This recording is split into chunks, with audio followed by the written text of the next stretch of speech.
প্রবাস জীবন হলো নিজে আশা ও সুখ সব বিজন দিয়ে অন্য মুখে হাসি ফোটানো। প্রবাস মানে দূর দেশে নিজে ইচ্ছা অনিচ্ছা থাকা।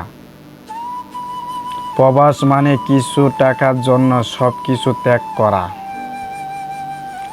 যারা প্রবাসী আছি আমি নিজেও একজন প্রবাসী। তো প্রবাসী ভাইদের জন্য কিছু লেখালেখি করলাম।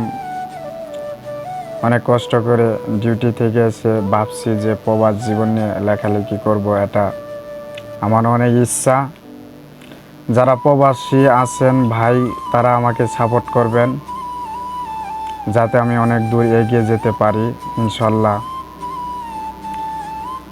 অনেক ইচ্ছা ছিল নিজের দেশে সময় কাটাবো, কিন্তু সেটা আমার হলো না।